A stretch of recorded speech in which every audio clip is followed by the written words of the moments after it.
नमस्कार, मैं मुरली मनोहर गोस्वामी आप सभी का डिजिट क्लासेज में स्वागत करता हूं, अभिनंदन करता हूं। आज हम लोग सीखेंगे अभाज्य संख्याएं, प्राइम नंबर्स। प्राइम नंबर के बारे में अध्ययन करने से पहले मैं आप लोगों को बतलाना चाहता हूं नेचुरल नंबर और फैक्टर के बारे में। प्राकृत संख्या किसे कहते हैं? गिनती की सभी संख्याओं को प्राकृत संख्या कहा जाता है। जैसे 1, 2, 3, 4, 5, 6, 7, 8, 9, 10, यह अनंत तक जाता है। इससे आप भली भांति अवगत होंगे।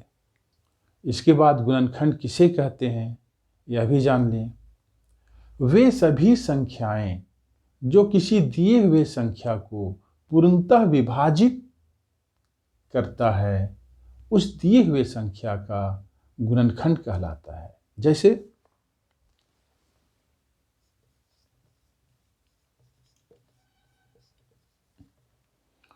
15 के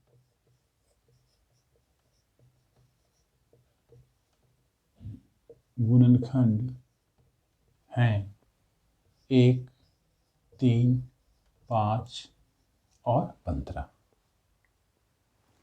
1, 3, 5 और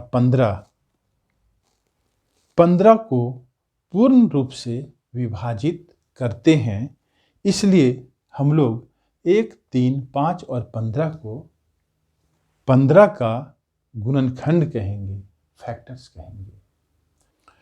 मैं आप लोगों को प्राइम नंबर का, अभाज्य संख्या का 2 परिभाषा बतला रहा हूं, जो कि बहुत ही बेहतरीन है। पहले अभाज्य संख्या का जो परिभाषा प्रचलित था, उसमें मैं कुछ संशोधन किया हूं। देखें, एक से बड़ी वे प्राकृत संख्याएं जो स्वयं और एक के अतिरिक्त किसी अन्य प्राकृत संख्या से विभाजित न होता हो, अभाज्य संख्याएं कहलाती है।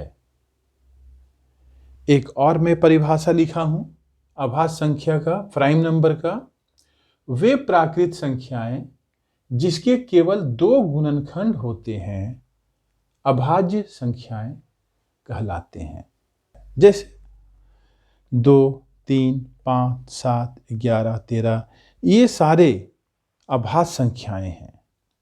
यहाँ जो भी उदाहरण है वह 1 से बड़ी प्राकृत संख्या है, और इस उदाहरण का कोई भी संख्या 1 और स्वयं के अतिरिक्त किसी अन्य संख्या से नहीं कटता है। उदाहरण पर ध्यान दें। 2 किन किन संख्याओं से कटता है? 2 1 से कटता है। इसके बाद 2 से कटता है, अर्थात स्वयं से कटता है। 3 भी 1 से कटता है और स्वयं से कटता है, अर्थात 3 से कटता है। 5 भी 1 से कटता है और स्वयं 5 से कटता है। इस प्रकार यहाँ पर जो भी उदाहरण लिखे गए हैं वे 1 से बड़ी है और 1 से और स्वयं के अतिरिक्त किसी अन्य संख्या से नहीं कटता है। पहला परिभाषा को आप लोग अच्छे से समझ गए। दूसरा परिभाषा है वे प्राकृत संख्याएं जिसके केवल 2 गुणनखंड होते हैं, अभाज्य संख्याएं कहलाती हैं। जैसे इस एग्जाम्पल का कोई भी एक संख्या ले लें, जैसे 17। 17 के कितने गुणनखंड होते हैं? अर्थात 17 कौन कौन से संख्या से पूर्ण रूप से विभाजित होता है? तो 17 1 से पूर्ण रूप से विभाजित होता है और 17 से पूर्ण रूप से विभाजित होता है। इन 2 के अलावा किसी तीसरी संख्या से यह पूर्ण रूप से विभाजित नहीं होता है। अर्थात हम ये कहेंगे कि 17 के केवल 2 गुणनखंड हैं, 2 फैक्टर्स हैं। तो चूंकि इस संख्या के केवल 2 फैक्टर्स हैं, 2 गुणनखंड हैं, इसलिए यह अभाज्य संख्या हो गया।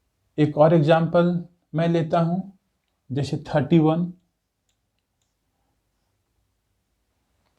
को देखें, यह किस किस संख्या से पूर्णतः विभाजित है। तो 31 भी 1 से कटता है और 31 से विभाजित होता है। 1 और 31 के अलावा कोई दूसरी प्राकृत संख्या से 31 विभाजित नहीं होता है, अर्थात 31 का भी केवल 2 ही फैक्टर्स है, केवल 2 ही गुणनखंड है। कोई और उदाहरण ले लें, जैसे 13 भी केवल 1 से कटता है और 13 से पूर्णतः विभाजित होता है। 13 के भी केवल 2 ही फैक्टर्स हैं, 2 ही गुणनखंड हैं, इसलिए 13 भी अभाज्य संख्या है, प्राइम नंबर है। प्रश्न में पूछा जाता है कौन वैसी संख्या है जो सम संख्या है और प्राइम नंबर है। तो प्राइम नंबर में जितने भी संख्याएं हैं उसमें से केवल 2 ही एक ऐसा संख्या है जो प्राइम नंबर भी है और सम संख्या है। 2 के अलावे जो भी प्राइम नंबर्स हैं वे सारे विषम संख्या हैं। यदि आपसे पूछा जाए कि सबसे छोटी प्राइम नंबर, सबसे छोटी अभाज्य संख्या क्या है, तो आप बतलाएंगे सबसे छोटी प्राइम नंबर, सबसे छोटी अभाज्य संख्या 2 है। यह बहुत ही इंपॉर्टेंट है। यदि यह पूछा जाए कि 1 से लेकर 50 तक की गिनती में कितने प्राइम नंबर हैं, तो 1 से लेकर 50 के बीच में कुल 15 प्राइम नंबर्स हैं।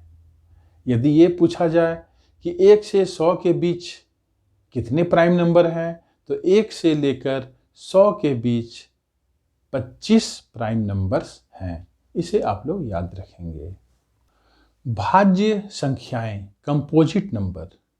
भाज्य संख्या की परिभाषा अभाज्य संख्या की जस्ट उल्टा है।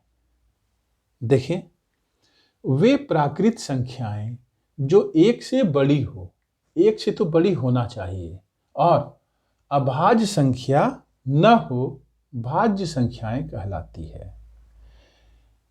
कंपोजिट नंबर का भी मैं 2 परिभाषा लिखा हूं, दोनों को आप लोग याद कर लेंगे। दूसरा परिभाषा इस प्रकार है, वे प्राकृत संख्याएं जिसके 2 से अधिक गुणनखंड होते हैं भाज्य संख्याएं कहलाते हैं। जैसे 4, 6, 8, 9, 10, 12, 14, 16, 18 इत्यादि। हम लोग थोड़ा चेक करके देखते हैं कि 2 से अधिक गुणनखंड है अथवा नहीं है। जैसे 4 के कितने गुणनखंड हैं? गुणनखंड निकालने के लिए हम लोगों को देखना होगा कि 4 कौन से प्राकृत संख्या से पूर्णतः विभाजित है। तो 4 1 से पूर्णतः विभाजित है, 2 से पूर्णतः विभाजित है और 4 से पूर्णतः विभाजित है। तो 4 के कितने गुणनखंड हो गए? 1, 2, 3। परिभाषा को संतुष्ट कर रहा है। परिभाषा के अनुसार वे प्राकृत संख्याएं जिसके 2 से अधिक गुणनखंड होते हैं भाज्य संख्याएं कहलाते हैं। तो यहाँ 4 के कितने गुणनखंड हो गए? 3 गुणनखंड हो गए, इसलिए यह भाज्य संख्या है, कंपोजिट नंबर है। 8 को चेक करके हम लोग देखते हैं। 8 1 से कटता है, 2 से विभाजित होता है, 4 से विभाजित होता है और 8 से विभाजित होता है। इस प्रकार 8 के कितने गुणनखंड हो गए? 1, 2, 3, 4। एक और उदाहरण लेता हूं मैं। 12 1 से पूर्ण रूप से विभाजित होते हैं, 2 से पूर्णतः विभाजित होते हैं, 3 से पूर्णतः विभाजित होते हैं, 4 से पूर्णतः विभाजित होते हैं, 6 से पूर्णतः विभाजित होते हैं और 12 से भी पूर्णतः विभाजित होते हैं। इस प्रकार 12 के कितने गुणनखंड हो गए?